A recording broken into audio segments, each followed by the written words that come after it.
Listo. Ya. Bueno, respecto a la pregunta de cómo se encuentra el país económicamente y políticamente actualmente en la actualidad, bueno, estamos atravesando una grave crisis.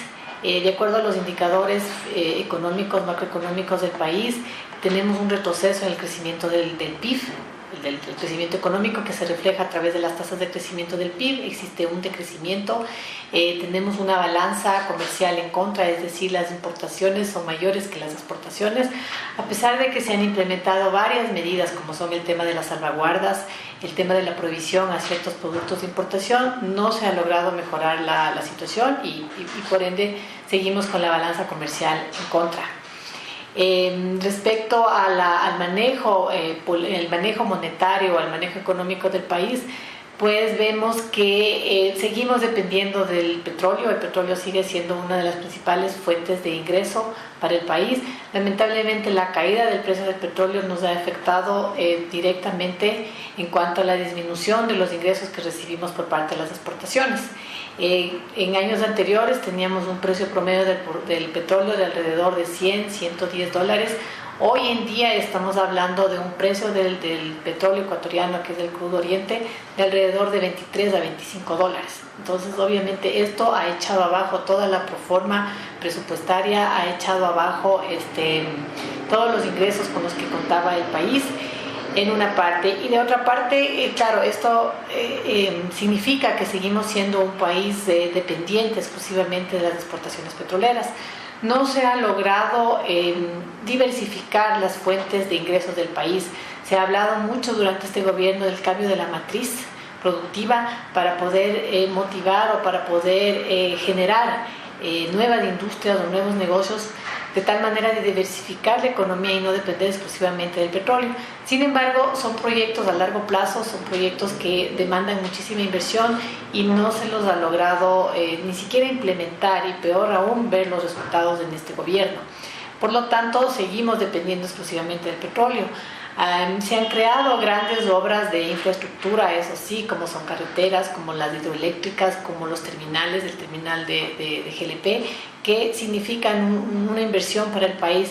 Sin embargo, todos esos proyectos, los que vienen, aunque se han quedado truncados justamente por la falta de ingresos.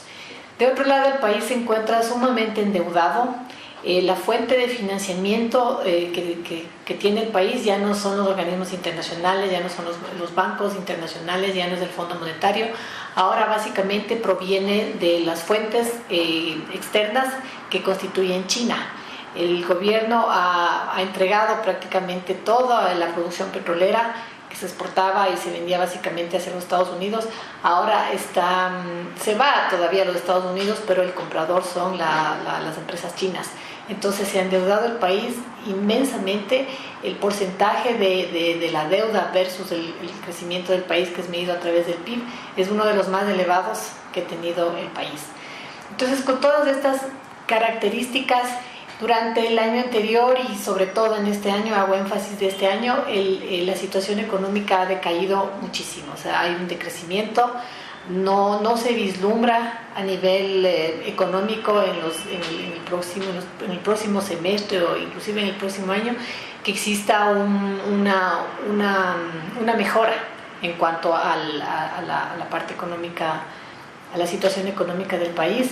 El incremento de la burocracia, el incremento del gasto público ha sido uno de los principales factores que ha influido para que esta gran crisis en la que estamos atravesando se haya profundizado tanto.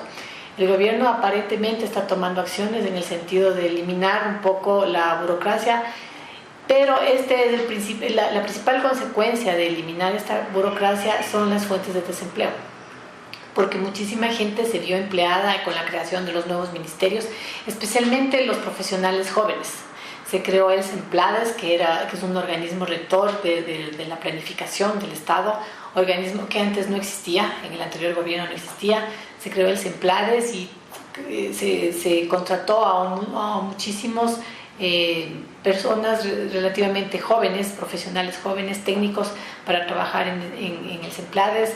Se crearon una serie de ministerios y, como digo, todos ellos emplearon a gente joven, a personas prácticamente recién graduadas con poca experiencia, como para formarles en el camino. Sin embargo, desde mi punto de vista se les fue de las manos. O sea, de 12 ministerios que anteriormente existían, ahora existen más de 40 ministerios. Entonces el gasto público más que se ha triplicado, no ha habido un control en cuanto al gasto público y no se han tomado las medidas que debieron haberse tomado, como es, por ejemplo, la eliminación de los subsidios a los combustibles. Los subsidios representan un altísimo porcentaje del gasto que tiene que hacer el país y no se los ha ni disminuido y peor aún cancelado. Entonces, con esa situación, con esta coyuntura de la actualidad, yo personalmente veo muy difícil el próximo año. O sea, no hay fuentes de financiamiento, no hay fuentes de repago, porque casi todo el petróleo está ya entregado por unos cuantos años hacia las empresas chinas, que han sido las que han financiado últimamente. Acaba de llegar hace pocos días un último crédito de parte del gobierno chino, pero eso solamente es para generar un poco de liquidez en la economía, es decir, para pagar los sueldos, para pagar a los proveedores del Estado, que están todos ellos sin pago, pero no soluciona el problema. Y el problema es estructural, porque si no se han generado las nuevas empresas, si no se ha diversificado la matriz productiva con la que el gobierno estaba pensando, y eso es lo que genera empleo, le veo muy difícil que la situación prospere. Otra de las cosas que ha influenciado negativamente también en este tema es la falta de inversión extranjera. El Estado o el gobierno, la política del gobierno no tiene mucha apertura hacia el inversionista extranjero. Y bueno, ellos dicen que tienen apertura, pero en la práctica esa apertura no se da, porque la estabilidad jurídica que existe, que se necesita para que esas inversiones lleguen al Ecuador, no existe. No existe una garantía de que las leyes tal como están establecidas para que un inversionista venga a invertir al Ecuador se mantenga. Eso ha hecho que el gobierno últimamente, a través de la Asamblea, aprobó un artículo en el cual se permite una asociación entre el Estado y el sector privado para sacar adelante ciertos proyectos que el Estado ya no ha podido hacerlo por falta de dinero. Pero estas asociaciones públicas privadas no están dando, o no creo yo que den los resultados que se esperan, justamente por esta falta de estabilidad legal. No quieren venir a invertir aquí porque tienen miedo de que a la mitad de la inversión les cambien las reglas del juego. Entonces, el Estado, por esta crisis, ha tenido que cambiar mucho inclusive su concepción filosófica, porque antes de ellos no permitían ninguna intervención de la empresa privada, y ahora, ante la falta de liquidez, ante la crisis, ante la angustia de no tener cómo sacar adelante, están proponiendo la entrada del sector privado. Pero, como digo, no le veo yo muchos efectos positivos en el corto plazo por esta falta de estabilidad legal, esta falta de estabilidad política. El próximo año va a ser un año electoral, son las elecciones, ahora no sé exactamente cuándo, pero en el 2016 son las elecciones. Entonces veo poco probable que la economía primero se recupere, porque la situación del petróleo sigue siendo muy difícil y no se vislumbra una subida a $100 como antes del barril de petróleo. Más bien se puede seguir cayendo. Entonces, ante esto no se vislumbra una mejoría en cuanto a la economía. Y al ser un año electoral, al ser un año de elecciones, no creo que le den la suficiente importancia, no importancia, sino el suficiente interés como para manejar el tema económico, porque están un poco más enfocados hacia el tema de la reelección, a las enmiendas de la Constitución y todo eso. Y obviamente esto afecta directamente al desempleo. O sea, se ve a nivel general que están echando gentes, se ve la cerrada de ciertas empresas privadas de aquí, porque ante una falta de demanda, ante una falta de clientes, de consumidores, estas empresas no pueden subsistir. Entonces se ve que se han cerrado algunas empresas. Se ha afectado muchísimo también el funcionamiento de las empresas, las salvaguardias. el tema de la previsión de ciertos productos de importación. Entonces todo esto genera una desaceleración en la economía, y al generar una desaceleración en la economía existe una desaceleración en cuanto a la demanda, y al existir obviamente desaceleración en la demanda hay demasiada oferta y no se generan unas fuentes de trabajo. Así que yo le veo que para el próximo año va a estar complicado.